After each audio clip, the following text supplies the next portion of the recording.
Ora, viva, muito boa noite. Está no grande área de análise da RTP Internacional e da RTP3, num programa onde contamos, novamente, começamos na semana passada, mas com o Jorge Andrade, e hoje já temos connosco Manuel José. Muito boa noite, obrigado por estar mais uma temporada connosco. Como sempre, também Bruno Prata e Rui Malheiro. E também vamos ter esta noite toda a análise ao sorteio da Liga dos Campeões, como se colocou adversários vários no caminho de Benfica, de Sporting e de Futebol Clube do Porto, com os Dragões a terem um sorteio bastante interessante. Nesta noite também marcada pelo jogo do Aroca na Grécia, frente ao Olympiacos, também por reforços que vieram para Alvalade e para o Estádio do Dragão, e tudo isto na antecâmara já do grande clássico do próximo fim de semana entre Sporting e Futebol Clube do Porto. Como sempre, não falhamos, vamos ter a sua opinião através das redes sociais com o João Pedro Silva. Boa noite e bem-vindo, João. Vamos começar então por falar do sorteio da Liga dos Campeões e para os adversários que caíram em sorte nas próximas jornadas europeias para Benfica, Sporting e Futebol Clube do Porto. A maior competição de clubes do mundo está de volta e os portugueses já conhecem os adversários da fase de grupos. Começamos pelo Benfica. No grupo B joga com Nápoles, Dinamo de Kiev e Beşiktaş. Beşiktaş. Os encarnados começam em casa com a equipa turca onde joga Ricardo Quaresma, no dia 13 de setembro. Napoli. A visita à Itália, à casa do vice-campeão transalpino, está marcada para a segunda jornada, a 28 de setembro. FC Dinamo Kiev. O campeão da Ucrânia é o terceiro adversário dos encarnados. Dia 19 de outubro, há jogo no leste da Europa. O Sporting está no grupo F e teve, na teoria, o sorteio menos favorável. Vai encontrar Real Madrid, Borussia Dortmund e Legia de Varsóvia. Real Madrid, FC. Os Leões começam por visitar o detentor do troféu e Ronaldo vai reencontrar o clube que o formou a 14 de setembro. Legia Varsóvia. Os Leões recebem o campeão polaco na segunda jornada, em Alvalade, dia 27 de setembro. Borussia Dortmund. O vice-campeão da Alemanha é o terceiro adversário dos Leões. Visita Alvalade a 18 de outubro. O Futebol Clube do Porto ficou no grupo G, o sorteio no campo teórico mais favorável. Joga com o Leicester, Clube Bruges e Copenhaga. Copenhagen. Copenhagen, FC. O campeão dinamarquês visita a cidade invicta dia 14 de setembro. É o primeiro adversário dos Dragões. Leicester City, FC. O Porto viaja na segunda jornada até Inglaterra para jogar com o surpreendente campeão inglês. O jogo é dia 27 de setembro. Club Brugge. A visita à casa do campeão belga está marcada para o dia 18 de outubro. Esta época, a RTP volta a ser titular. A prova dos milhões é para acompanhar com todo o detalhe aqui.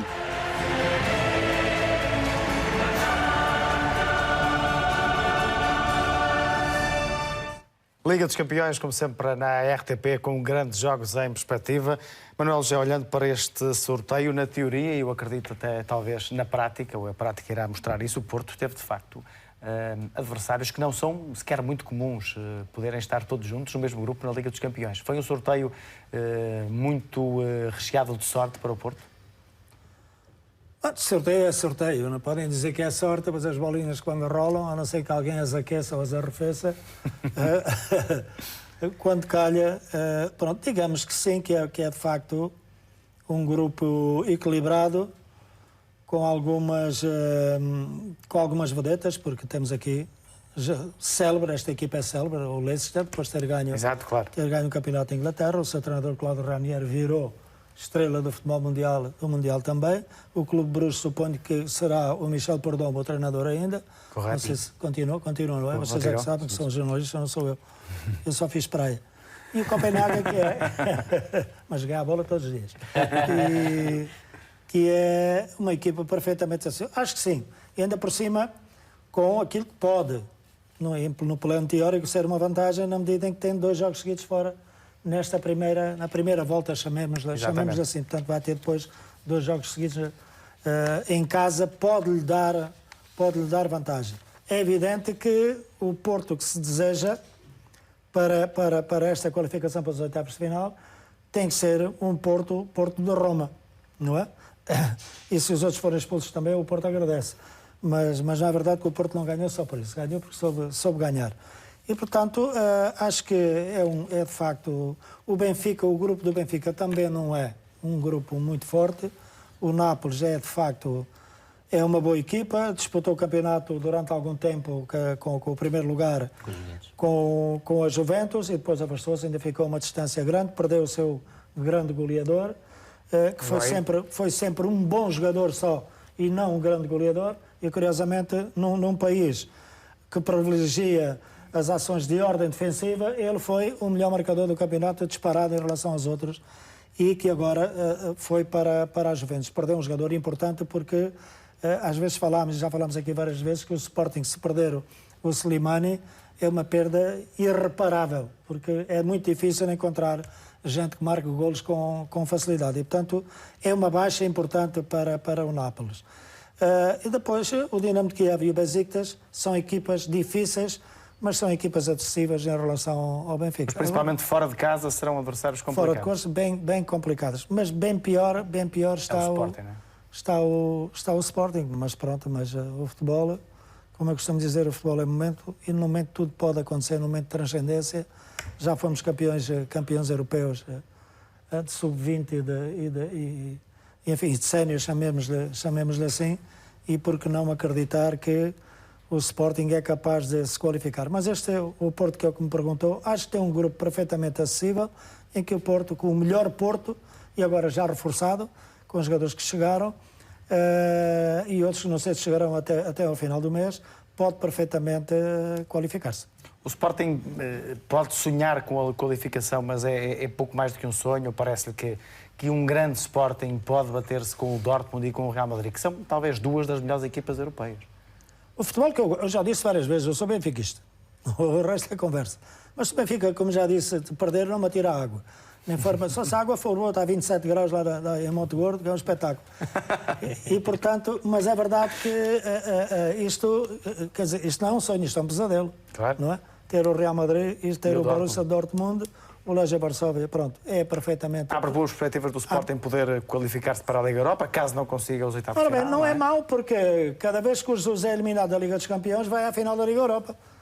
Porque não me diz que ele não irá outra vez à final da Liga Europa. Mas é verdade que isto é um grupo que é um pesadelo, principalmente o Real Madrid e o Borussia de Dortmund, e sempre com estrelas pelo caminho, aquelas estrelas todas do Real Madrid, as estrelas do Dortmund, que é o Reus, é o mais famoso, e por aí fora. Porque isto é um grupo em que vamos ver, de facto, grandes equipas, as equipas portuguesas, no confronto com estes grupos, e vamos ver estrelas também do futebol mundial. Isto vai ser muito, muito interessante. Mas é verdade que é difícil, mas no futebol, depois de termos ganho o europeu, nada é impossível.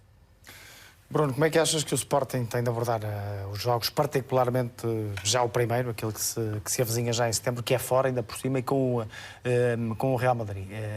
O Sporting deve partir para esta Liga dos Campeões com a perspectiva de, obviamente, lutar com o Dortmund e com o Real Madrid, mas também já com essa ideia de que há uma espécie de plano B, que é a passagem para a Liga Europa? O Manuel José utilizou a ironia para abordar a sorte que o Sporting teve neste sorteio. E de facto, não é um sorteio fácil para o Sporting, antes pelo contrário. Mas se olharmos para a prática que tem sido de Jorge Jesus nos últimos anos, e estou a incluir, naturalmente, a meia dúzia de anos em que ele esteve no Benfica, o que nos diz a experiência é que ele não estará totalmente insatisfeito, é a ideia que eu tenho, porque este sorteio retira-lhe a responsabilidade. Tudo o que ele faça de bom frente a equipas como o Real Madrid, que é campeão europeu, aliás, ganhou duas das últimas 3 edições, que tem um orçamento de 600 e tal milhões de euros, que é verdade, este ano não teve grandes reforços, com exceção de Morata, que resolve um problema na frente do ataque, mas as restantes apostas são claramente jovens de grande potencial, em alguns casos, que vão ser lançados por Zidane. Perdeu a corrida de Pogba, aliás, afastou-se a certa altura quando percebeu que já não chegava lá. E vai apostar, basicamente, na mesma estratégia que levou à conquista do título europeu, mas que falhou a corrida ao campeonato espanhol. Está também uma equipa do Borussia que, na minha opinião, é das equipas mais bem treinadas da Europa. Tuchel é um treinador que me agrada especialmente. Tem ao seu dispor jogadores de grande nível. Perdeu alguns, mas contratou outros. Estamos também... aqui a ver o 11 tipo do Borussia Dortmund. Já vemos há pouco do Real Madrid. Sim, tem inclusive Rafael Guerreiro, importa salientar, embora ele tenha que lutar com a qualidade de Schmelzer, que é muito forte. Este primeiro ano será mais de adaptação. Perdeu o Hummels, que é um central de muita qualidade, mas continua a ter outros belíssimos... O Bartra, do Barcelona. Por exemplo, o Bartra, que é um jogador que faz todo sentido nesta equipa do Dortmund. Mas eu quando falava que isto pode não desagradar totalmente ao Jorge Jesus, estou a pensar na forma como ele desistiu várias vezes de lutar pelo apuramento. Ora, a verdade é que, se isso se repetir, ele tem basicamente que se preocupar com uma equipa que está ao alcance do Sporting. O campeão polaco, que ainda por cima teve que mudar de treinador recentemente porque o treinador foi para a seleção. Uma equipa que começou muitíssimo mal a Liga Interna, vai no 12º lugar, que de facto não tem um plantel que assuste uma equipa do nível do Sporting, e nessas condições eu creio que o Sporting estará numa situação confortável, porque se por acaso conseguir uma surpresa frente ao Real Madrid, que irá significar o regresso de Cristiano Ronaldo ao Alvalade, já aconteceu nos tempos em que ele jogava no Manchester United, se conseguirem uma surpresa também no Borussia, tudo o que vier para além disto serão ganhos. Terá basicamente que se preocupar com a equipa polaca e depois acreditar num dia bom, mas insisto que tudo vai depender da postura e do nível de investimento que o Sporting fizer, porque o Jorge Jesus, ainda na época passada, por exemplo, na Liga Europa, desinvestiu a certa altura apostando nas segundas linhas. Eu acredito que a primeira equipa do Sporting, com a equipa mais forte, mais competente, poderá, num dia bom, criar problemas ao Real Madrid e ao Borussia Dortmund. Não sei se o Jorge Jesus está interessado nisso. Deixe-me só dizer-lhe isto. O Jorge Jesus perdeu 3 campeonatos, 2 no Benfica e 1 no Sporting, apostando só no campeonato nacional. E abdicando praticamente das outras provas. É verdade que fez 2 finais. Sim, eu só estava a fazer análise, porque a minha opinião é que isso não faz sentido. Não faz sentido andar um ano todo a lutar para garantir um lugar na Champions e depois, quando isso, após o sorteio, desistir verdadeiramente de disputar o apuramento. Não, porque num clube grande, eu continuo a dizer a mesma coisa. Eu treinei clubes grandes. Não há prioridades. Por muito que seja para a mente a vontade de ganhar o campeonato nacional, no clube grande não pode possa desistir. haver prioridades. Bruno, agora, não pode desistir. Haver prioridades é diferente de desistir. Tem que jogar nos limites nessas competições.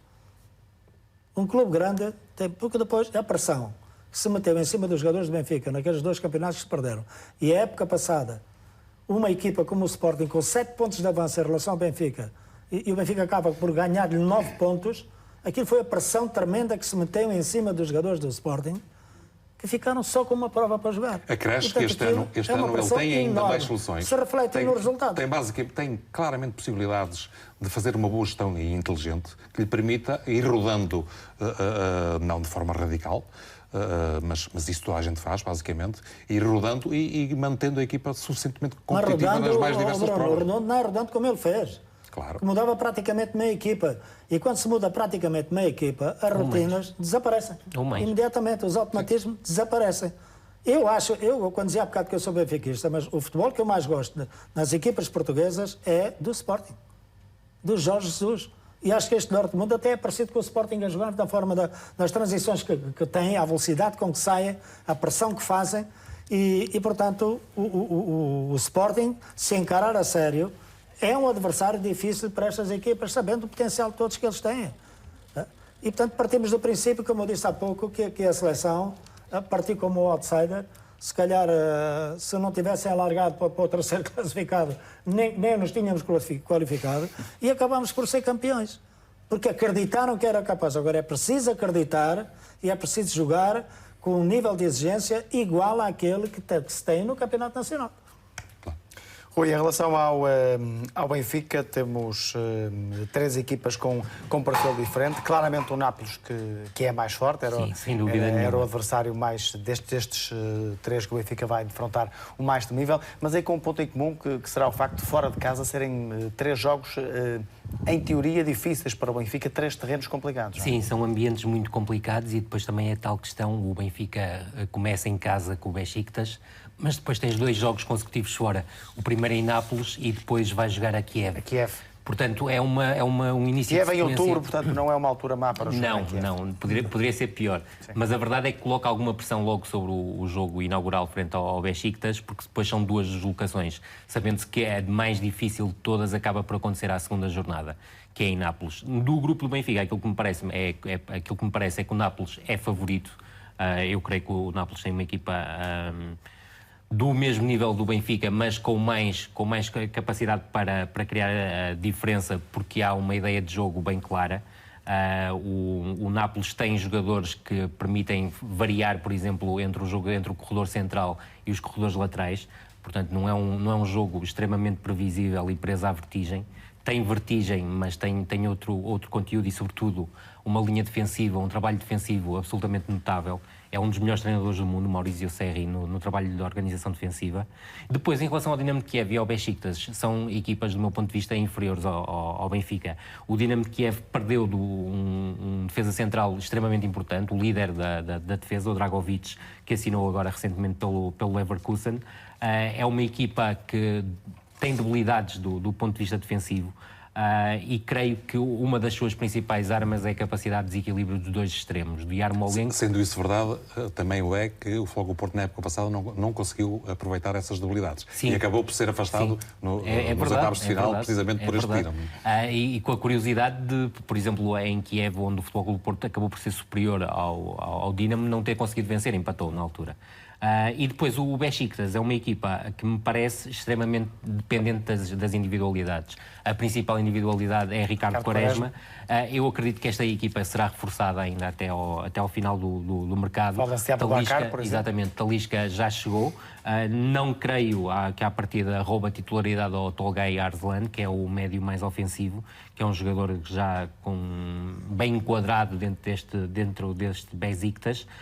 Do ponto de vista defensivo, salientar a aquisição de Adriano ao Barcelona, creio que reforça o setor defensivo, e a consumação da aquisição do Marcelo, que era um defesa que estava emprestado pelo Hannover e que ficou agora a título definitivo. No entanto, olhando para esta equipa, olhando para o Dinamo de Kiev, o Benfica tem claramente a obrigação de seguir em frente nesta liga. E a ponta de lança do Besiktas, que eles perderam também. O Mário Gomes. Sim, mas as últimas informações, É as últimas informações vão no sentido de que já haverá um princípio de acordo entre o Porto e o clube grego para um empréstimo turco, para um empréstimo contra o pagamento de 3 milhões, ficando uma cláusula de compra de 10 milhões.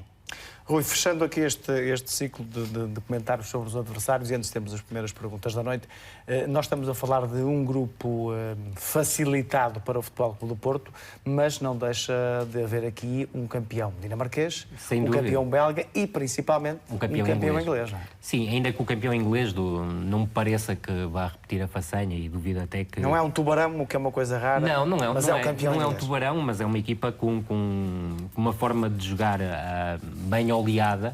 No fundo, só perdeu um titular indiscutível, o Kanté. Depois o resto manteve e reforçou-se. Os reforços que têm mais capacidade para entrar no 11 são Mandi, que é o sucessor de Kanté, e é Musa, que é um avançado, que poderá ser aqui uma alternativa rapidíssimo. Poderá ser uma alternativa muito interessante ao Okazaki, e como falamos, esta é uma equipa inteligente a aproveitar as transições ofensivas, muitas vezes com 2 ou 3 toques para chegar às zonas de finalização, e este Musa enquadra-se perfeitamente neste perfil. Depois do Clube Bruges e do Copenhaga, do Clube Bruges salientar que o início da época não foi bom. É certo que ganhou a Supertaça ao Standard Liège, mas no campeonato em 4 jogos perdeu 2, ganhou os outros 2, é certo. A 7º lugar nessa altura. Sim. A equipa não tem grandes valores individuais. Aliás, a principal estrela desta equipa, o treinador, é Michel Prudhomme. Eu gosto bastante de Izquierdo, o extremo esquerdo colombiano desta equipa. É um jogador com alguma capacidade de fazer a diferença. Creio que foram buscar um médio centro ao Villarreal extremamente interessante, que é o Tomás Pina. É um reforço até que me surpreende ter ido para o Clube Bruges. É um jogador que vai dar mais capacidade a este meio campo, mas não me parece ser uma equipa, aliás, até diria mesmo, não é uma equipa de Liga dos Campeões, é uma equipa mais de Liga Europa até. Em relação ao Copenhaga, é uma equipa que também perdeu um jogador muito importante no meio campo, o Delaney, que nem participou nestas eliminatórias preliminares.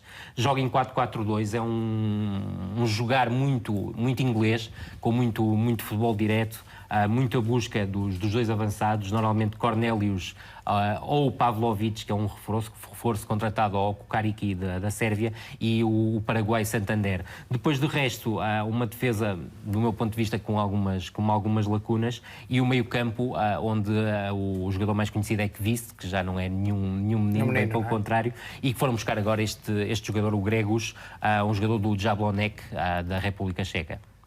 João Pedro, vamos às primeiras perguntas da noite. Boa noite também aos nossos comentadores. A primeira questão para o Manuel José, do Vasco Josué, que coloca aqui uma questão pertinente. Se o Sporting tem um plantel para lutar com o Sporting, com o Benfica e com o Porto, e mais a Liga dos Campeões perante este grupo que saiu em sorte ao Jorge Jesus. Boa noite ao telespectador, e é uma pergunta interessante. Eu direi isto. Se não sair nenhum jogador do Sporting, esta coisa do João Mário está a virar novela, não sabemos se ele sai, se não sai. Com estes jogadores que entraram, vamos ver como é que eles se adaptam e qual é o rendimento que vão ter. O Sporting, para mim, este ano, já o disse sendo benfiquista, que é o principal candidato ao título. Eu acho que o Sporting vai ser campeão este ano, se não sair ninguém. Tem um futebol extremamente atrativo, tem um futebol extremamente ofensivo. Os jogadores, o Jesus tem essa capacidade de fazer potenciar ao máximo as qualidades de cada jogador, as qualidades individuais que se refletem depois no coletivo da equipa, e portanto acho que sim, que o Sporting, se não sair, eu digo assim, e já o disse aqui, enfim, na época passada chamamos assim, que nós também funcionamos em função das épocas, em temporadas, que o jogador mais difícil de colmatar a saída seria o Slimani. O Slimani continua também em banho-maria ainda, não se sabe se sai, se não sai. O João Mário, se sair, é difícil, porque para mim, que eu já o disse aqui algumas vezes, foi o melhor jogador do campeonato passado. Deram ao Jonas, porque o Jonas foi o melhor marcador, como deram ao Griezmann, que foi o melhor marcador, e o Griezmann não foi o melhor jogador do último europeu. E, portanto, substituir um ponta de lança que marca 30 e tal golos por época é muito difícil, porque eles estão ao preço do ouro, todos eles. E, portanto, se não sair, o Sporting é o grande candidato à renovação, à conquista deste título. Não acredito que o Benfica vá ganhar 4 campeonatos seguidos, e o Porto, aquilo que se reforçou até agora, ainda não justifica isso. O discurso que tem tido o seu treinador tem sido um discurso extraordinário, tenho adorado ouvir isso já lá iremos, ou Nuno Espírito Santo, mas vou esperar para ver, tenho dúvidas ainda. Uma questão agora para ti, Bruno, do Sérgio Mendes, que questiona se será aceitável pelos adeptos do Porto não se apurar neste grupo G, tendo apenas o Leicester como possível adversário na luta pelo primeiro e o segundo lugar, e já agora quem é que será o defesa de direito, já que o Maxi Pereira está lesionado? Começando pelo fim, eu penso que a solução mais óbvia é o Lyon. É verdade que a certa altura, no início da época, foi passada a ideia de que o Varela poderia funcionar também como lateral direito, mas as experiências que foram feitas, eu creio que não foram suficientemente satisfatórias. A minha dúvida é se, em função do prazo suficientemente dilatado para causar preocupações, e fala-se em 2 meses de paragem de Maxi Pereira, isso não implicará que o Futebol Clube do Porto também vá ao mercado ainda a tempo de encontrar um lateral direito que ajude a resolver este problema. Na outra questão, colocar esta questão do apuramento na Liga dos Campeões em termos de obrigação é sempre muito discutível, porque é uma prova muito exigente. Já tivemos situações em que o próprio Futebol Clube do Porto era claramente favorito e acabou por não se apurar sequer para a Liga Europa. Já tivemos situações em que outras boas equipas foram afastadas. O próprio Dortmund já ficou de fora recentemente. Com o Bayern de Munique nunca aconteceu, de facto.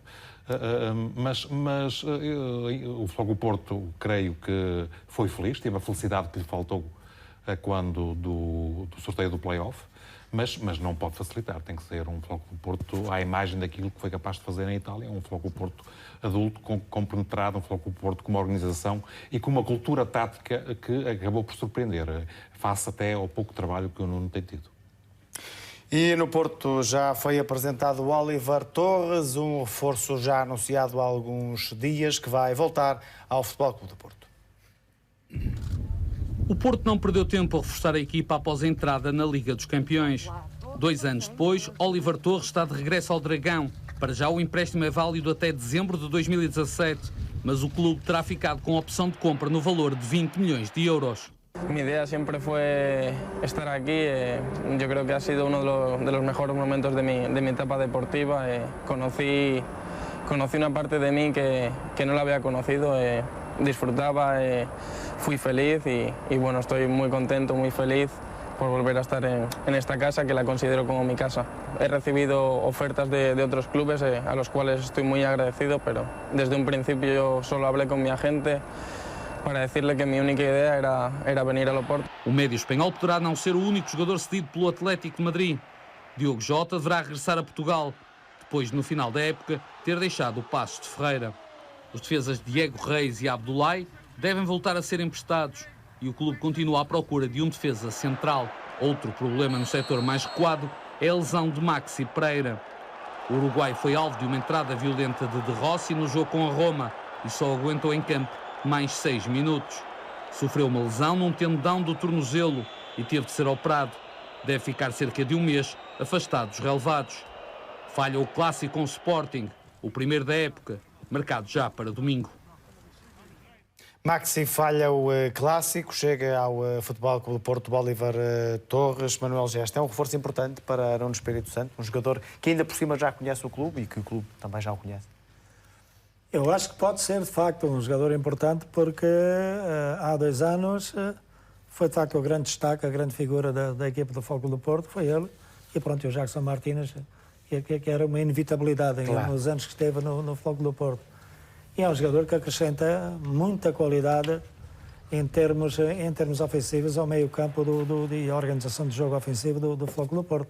É um bom jogador, é mais um jogador que vem enriquecer o campeonato nacional, porque ele tem de facto muita qualidade e vamos ver se, pronto, o pouco tempo que ele teve de utilização no Atlético, inicialmente ainda foi titular, ainda jogou, mas depois foi-se apagando, mas esse tempo de paragem às vezes leva tempo a que as coisas possam acontecer, mas o que é facto é que ele tem acima de tudo uma coisa muito importante, vem por gosto, vem para um local, costuma ser, nunca voltes a um lugar onde foste feliz, mas ele vai ser feliz porque tem qualidade para isso. Eu saí 3 vezes do Al-Ahly, não é? E voltei e fui feliz as 3 vezes. Não é? Mas eu sou um felizardo. Eu espero que ele também seja, porque ele vem acrescentar muita qualidade à equipa do Futebol Clube do Porto e vem acrescentar qualidade ao nosso campeonato. O mesmo se pode dizer de Diogo Jota, se chegar também para a equipa de Nuno, Rui? É um jogador extremamente interessante, ainda que o Oliver me pareça ser um jogador capaz de fazer a diferença. Aliás, a capacidade tomada de decisão do Oliver é absolutamente superlativa. Acho que é um jogador notável e que vai ser determinante para o Futebol Clube do Porto, tanto a nível do campeonato e das provas internas, como a nível da Liga dos Campeões. O Diogo Jota, acredito que poderá ser um reforço extremamente importante. A partir do momento em que o Futebol Clube do Porto falou-se e foi público, tinha interesse em Rafa. Portanto, há uma lacuna para preencher no plantel a nível dos extremos e eu creio que o Diogo Jota poderá ser esse elemento. É um jogador veloz, com capacidade de desequilíbrio no 1 para 1 e, sobretudo, muito repentista, com grande facilidade de remate e também com capacidade de fazer assistências. É certo que não é fácil entrar numa equipa onde, por exemplo, o Corona e o Otávio estão neste momento muito bem oleados e, sobretudo, o Otávio está num momento de forma fantástica, mas também o Corona. Acho que o Corona está a atravessar talvez o seu melhor momento em Portugal e estamos numa fase ainda muito precoce da temporada, mas acredito que o Diogo Jota é um jogador que vem aqui acrescentar. E quando a opção seguinte é Varela, por exemplo, e vimos a exibição muito pobre de Varela frente ao Estoril, é óbvio que um jogador como o Diogo Jota tem todas as hipóteses de vingar no Futebol Clube do Porto e, do meu ponto de vista, é um ótimo reforço. Mesmo que chegue Diogo Jota para o Porto, faltará ainda pelo menos um central, Bruno. Sim, mas primeiro deixa-me dizer que, relativamente ao Oliver, eu creio que vai ser muito interessante observar que uso vai fazer do médio espanhol, porque ele muitas das vezes com Lopetegui foi utilizado como falso ala esquerdo, procurando depois movimentos de fora para dentro. Eu creio que... Algo similar ao que o Otávio... Claro, mas o sistema de jogo também é diferente. Agora, nem mais. Não é um 4-3-3, é um 4-2-3-1, onde eventualmente... O André fazia e onde ele eventualmente pode ficar muitíssimo bem exatamente à frente do duplo pivô, fazendo o apoio ao avançado. A minha opinião. No que diz respeito ao Jota... Tem lugar com o André. Exatamente, o André que vem desempenhando essa função, embora o André eventualmente tenha uma capacidade para de condicionar a primeira fase de construção do adversário melhor do que o próprio Oliver, como se viu de resto em Roma. No que diz respeito ao Diogo Jota, eu creio que ele vem resolver uma das principais deficiências deste plantel, que é um ala que ataca a profundidade. Sim. Porque o Otávio é um belíssimo jogador, está a confirmar tudo do bom que já lhe adivinhávamos no Vitória de Guimarães, mas tem a tendência claramente de procurar trajetórias de fora para dentro também. O próprio Corona, embora seja mais versátil nesse aspecto, também o faz. Profundo. E ter o Jota, embora seja um jogador que ainda está num estado de formação mais primário. É um jogador muito jovem, foi um jogador que foi uma das duas grandes revelações do campeonato anterior, a par de Renato Sanches, marcou muitos golos, teve muitas assistências. Isso conta. Foi um jogador com um poder desequilibrante no Passos Ferreira que, de facto, ajudou a relevar aquela equipa. Mas pode ser também um jogador muito interessante, não estou a dizer que ele vai ser titular, mas vai, eventualmente, ser muito útil em diversas situações. Continua a faltar, na minha opinião, um central de qualidade, e já o venho dizendo, não é de agora, já o venho dizendo praticamente há 2 anos, porque quando chegaram Marcano, quando chegou o Indy, eu continuei a insistir que o Fogo Porto não tinha o tal central que teve durante décadas, e continuo a dizer o mesmo agora, mesmo com o Filipe. É verdade que Filipe, anteontem, foi absolutamente essencial para o Fogo Porto conseguir a grande surpresa dos play-off, conseguiu de alguma forma emendar a mão relativamente à intervenção e ao autogol que tinha tido no Dragão. É um jogador que, ao lado do tal central top classe que eu estou a referir, pode construir uma boa dupla, tal como Marcano. Eu continuo a achar que o melhor central atual do Fogo Porto é o Marcano. Mas continua a faltar ali alguma coisa. Não é possível construir uma dupla boa mesmo com estes dois, mas não ao nível de outras que o Fogo Porto já teve no passado. Há a questão do lateral direito e depois vamos ter que esperar para ver até que ponto a alternativa que o Fogo Porto encontrou para a saída da Aboubakar é suficientemente competente. Há aqui uma decisão que tem que ser gerida porque o Fogo Porto eventualmente está interessado em não fazer demasiada sombra a André Silva, até para que ele cresça e se potencie. Mas há aqui também um risco nesse tipo de aposta. Reforços no Porto, ou pelo menos um confirmado. Também no Sporting, tudo isto em semana de clássico. O brasileiro Douglas já está em Lisboa. Defesa central vai reforçar a equipa de Alvalade. Chegou ao princípio da tarde. Não prestou declarações. Este central é um antigo desejo de Jorge Jesus e deverá custar aos Leões uma verba a rondar os 1 milhão de euros. Douglas tem 28 anos, mede 1,92 m, deixa os turcos do Trabzonspor para assinar um contrato de 3 temporadas.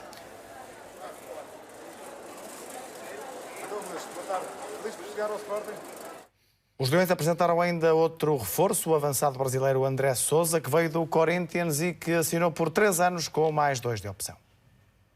Muito feliz, né? É um grande clube, né? Então eu espero ir muito bem aqui, conquistar títulos. Então estou muito motivado, muito feliz por chegar aqui e ver que é um clube muito grande que vai buscar títulos esse ano. Em semana de clássico temos reforços para Futebol Clube do Porto e também para Sporting. Rui, são 2 jogadores interessantes estes que chegam para o clube de Alvalade. Douglas já é um velho conhecido, ou pelo menos um velho desejo de Jorge Jesus. Eu acho que o jogador mais interessante que chegou ao Alvalade nesta última leva foi claramente Joel Campbell, apesar de ter lido, sim, é verdade. Apesar de ter lido muitas intervenções a dizer que seria extremo, eu creio que com Jorge Jesus será claramente um 9,5. O segundo avançado, se quisermos. O 9,5 é a expressão que Jorge Jesus utiliza. Um jogador rápido, com capacidade de explosão, Nota-se que sente falta algumas vezes de espaço e precisa desse espaço para explodir, mas ataca muito bem a profundidade. Não é um goleador, mas acredito que em Portugal vai fazer golos e creio que é um jogador com mais cultura de jogo do que Théo Gutiérrez, que a mim nunca me convenceu por mais golos que marcasse, alguns com ajudas de ressaltos. Em relação ao André, eu tenho a mesma opinião do Bruno, aliás já falamos aqui hoje à tarde. Eu creio que o André surge como uma alternativa ao Barcos, não o vejo como um potencial titular. É um jogador que, quando apareceu no Brasil, no Santos de Neymar e de Paulo Henrique Ganso, era um miúdo muito interessante, muito móvel, com grande facilidade na finalização, mas depois seguiu-se um percurso, tanto na Europa, no Dinamo de Kiev e no Bordeaux, em que falhou, e depois um regresso absolutamente tergiversante pelo futebol brasileiro, onde tem estado em vários clubes sem nunca se afirmar. Em relação ao Douglas, é um central claramente à imagem de Jorge Jesus, diria que é uma espécie de émulo do Luizão, um central que é pouco veloz, mas é extremamente poderoso do ponto de vista físico e com uma capacidade no futebol aéreo tremenda. É um líder, mas quando vejo uma dupla como Coates e Ruben Semedo a funcionar, tenho alguma dificuldade em perceber qual será a função de Douglas, ainda que admita que, sendo um desejo de Jorge Jesus, vai jogar. Chegámos à mesma conclusão. Agora, quem vai sair provavelmente será o Ruben Semedo. Tem que pôr uma luz vermelha na cabeça por causa dos aviões, tão grande que o homem é. 1,92 m. Se sair o Ruben Semedo do 11, eu tenho algumas dúvidas em relação à capacidade de controle da profundidade do Coates e do Douglas. São dois gigantes. São dois gigantes. E isso garante outro tipo de benefícios ao Sporting. Fica tremendo no futebol aéreo. Mas nenhum deles tem a rapidez de Ruben. Mas nenhum deles tem a sarelha, não é? Ora nem mais. Manuel, já temos um primeiro clássico do campeonato já no próximo domingo. Por aquilo que já ouvi dizer esta noite, acredita que o Sporting está mais forte e poderá ser favorito nesta altura? Tudo indica, por aquilo que eu vou sempre pela imprensa, como é evidente, tudo indica que, ainda ali hoje, que o João Mário vai a jogo. Se for a jogo, é um bom reforço para o Sporting, já que parece que ele está de saída, ou não. Se o Slimani estiver bem disposto, também, não é? Estiver de bom humor e tiver aquela entrega total que ele tem aos jogos, o Sporting é favorito, apesar do excelente jogo que o Futebol Clube do Porto fez, deste afastamento da Roma, da qualificação para a fase de grupos da Liga dos Campeões, que é altamente moralizante. Para um treinador novo, um treinador do Futebol Clube do Porto nestes últimos anos tem vindo a mudar constantemente de treinadores e sem sucesso, e portanto o Nuno Espírito Santo trouxe uma calmia, uma tranquilidade ao Futebol Clube do Porto, que lhe permitiu encarar uma eliminatória quase decisiva para o futuro da equipa, não só em termos desportivos como em termos financeiros também. E, portanto, é uma equipa que vai jogar ao Alvalade altamente moralizada.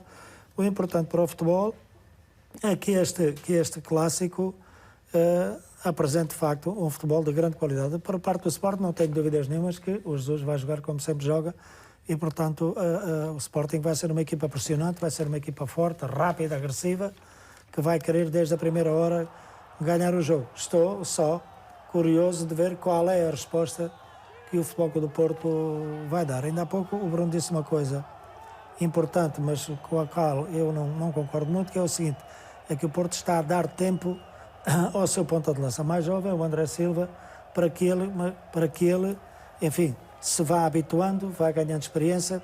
O Porto não tem tempo para isso, Bruno. O Porto tem que ganhar o campeonato. Eu não me referia a tempo. Eu estava-me a referir à possibilidade do Futebol Clube do Porto não querer encontrar um ponta de lança que, pelo nível de investimento, pelo nome, faça sombra ao André Silva, justificasse a saída do André por si só. Foi mais isso que eu quis dizer. Porque, também entendi as minhas desculpas. Agora, eu quero dizer o seguinte, é que o Aboubakar, para mim, se eu fosse no Espírito Santo, ficava com o Aboubakar. Não te esqueçamos que no princípio da época passada já ninguém se lembrava do Jackson Martínez. E depois foi este que é agora selecionador de Espanha, em que o jogador teve 3 jogos sem marcar jogo, e golos, ele acabou com ele. O Aboubakar é um bom jogador. Agora, o que o Nuno Espírito Santo fez com o Brahimi, fez muito bem. Disse a toda a gente que isto vai ser um jogo coletivo. e não um jogo individual. Este jogador, Brahimi, tem qualidades individuais excelentes, mas é um egoísta de primeira, só pensa nele, não pensa na equipa, nem coisa nenhuma.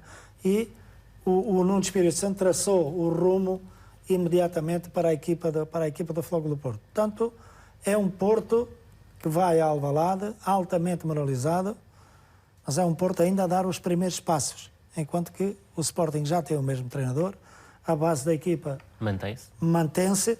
E... Até poderão ser 11 jogadores da época passada. Praticamente, e para ti isso é uma vantagem. Aliás, pode ser, teoricamente, é uma vantagem. Maior será se resistir ao Joel Campo. Exatamente. Ou ao Alan Ruiz. Pois, ok. João Pedro, estamos a falar do primeiro clássico, vamos a isso. Precisamente, e há uma questão para o Bruno, do Rodrigo Barroso, que te questiona, Bruno, precisamente sobre o Campbell. Se achas que ele irá ser opção para já para o jogo frente ao Futebol Clube do Porto?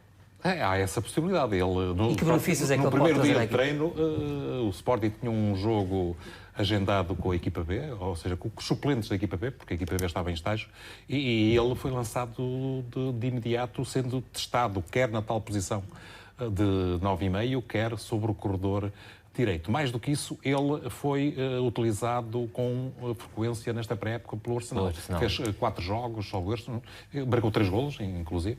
Portanto, está, do ponto de vista físico, e com o ritmo e com a condição necessária. Não seria a primeira vez que Jorge Jesus faria este tipo de aposta. Não estou totalmente seguro que isso vai acontecer, mas é uma forte possibilidade. Vamos ter daqui a pouco o lado B, as escolhas dos nossos comentadores, mas vale a pena falarmos também de 2 assuntos que estão na ordem do dia do Benfica. Já aqui falamos dos adversários da equipa encarnada na Liga dos Campeões, mas Bruno continua por concretizar a transferência de Rafa de Braga para o Benfica, aparentemente agora por um desacordo que está relacionado com o empresário António Araújo e com o pagamento de comissões. Parece-te que isto é uma questão para se resolver nas próximas horas e a contento de todas as partes, ou ainda poderá haver aqui uma espécie não tenho certeza, de volte-face? Basicamente, a explicação que faltava surgiu ontem, se não estou em erro, por parte de um comunicado do Sporting de Braga, onde referia exatamente isso que tu estás a dizer, que o empresário, para além dos 10% que detém no passe, o que lhe vai permitir um encaixe interessante, quereria também ser recompensado em mais 10% por ter intervido no negócio. Ora, o Sporting de Braga argumenta que ele não teve qualquer papel no que diz respeito ao Sporting de Braga e que desconfia, ou melhor, que tem praticamente a certeza de que o mesmo aconteceu com o Benfica. Não sei, eu não tenho... Não participo nas negociações, tenho dificuldade em tomar partido e em perceber quem é que tem razão. Mas, de facto, não fazia muito sentido os presidentes do Benfica e do Sporting de Braga precisarem de intermediação no caso destes. No minuto, Manuel, já este é um reforço importante para o Benfica, Rafa? O Benfica já tem extremos suficientes? E acho que tem uma inflação de... mais do que suficientes. Aqui a questão é a qualidade do jogador, não é? É a qualidade do jogador. O que me dizem é que ele não treina bem, mas joga bem. E, portanto, normalmente os gênios não têm grande apetência para o treino. O Cristiano Ronaldo é uma exceção. Mas pronto, ele aprenderá que agora chegando a um clube grande, aquilo é mais difícil, ele vai ter que trabalhar convenientemente para se poder impor. Mas é um jogador importantíssimo. E com este impasse que criou, será que o Porto agora, com este dinheiro que vai receber da Liga dos Campeões, não poderá dar ali uma bicada também? Não poderá entrar ali no meio? Não sei se ainda vai a tempo ou não, mas não me estranharia. Pode haver essa tentação, não é? Pelo menos essa tentação de que acontece o jogador, parece que a vontade, segundo eu leio na imprensa, é ir para o Benfica, mas se for, é de facto um excelente reforço para o Benfica. Só queria acrescentar uma coisinha aqui em relação a este Campbell que veio agora para o Sporting. O futebol português tem de facto a facilidade de recuperar jogadores permanentemente adiados. Este é um jogador permanentemente adiado. Eu quando vi a Costa Rica jogar no Campeonato do Mundo, não foi? 2014. Digo, epá, este é um jogador a sério. Já na altura se falou dele para o Benfica. Só não foi emprestado ao tiro o dedo do croquete, porque não calhou, porque de resto já tinha sido. Foi emprestado a toda a gente e até agora continua sem se afirmar. Portanto, é um jogador adiado. Mas o futebol português é propício a que este jogador se afirme. Villarreal, Olympiacos, Betis e Lorient, 4 clubes. Muito bem, vamos ao lado B desta semana.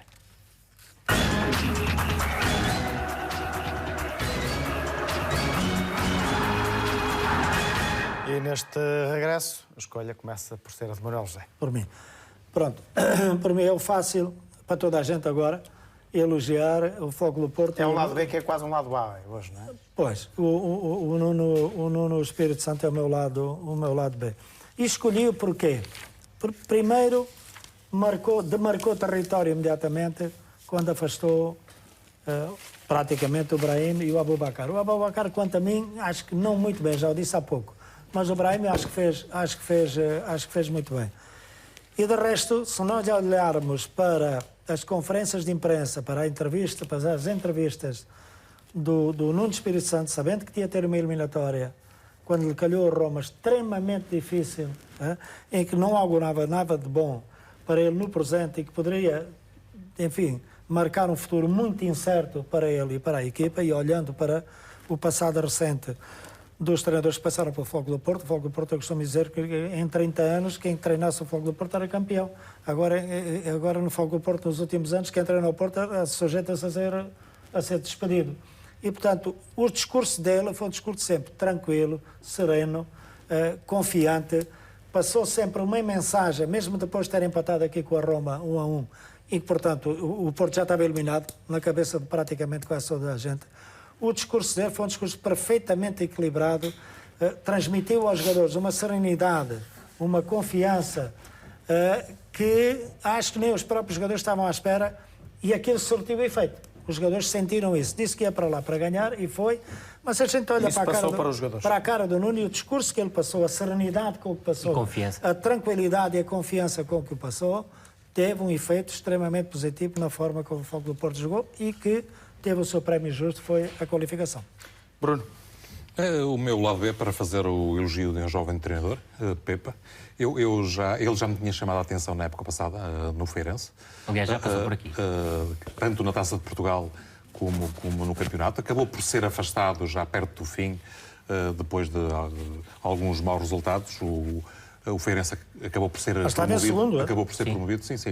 Acabou por ser promovido em resultado também do bom trabalho que foi efetuado por José Mota, mas a verdade é que agora, ao serviço do Moreirense, o Pepa voltou à Vila da Feira e conseguiu uma vitória concludente por 3-0, mas mais do que isso apresentou uma equipa com boa organização, com dinâmica, mostrando de facto que é um dos treinadores da nova vaga que merece ser visto e olhado com atenção.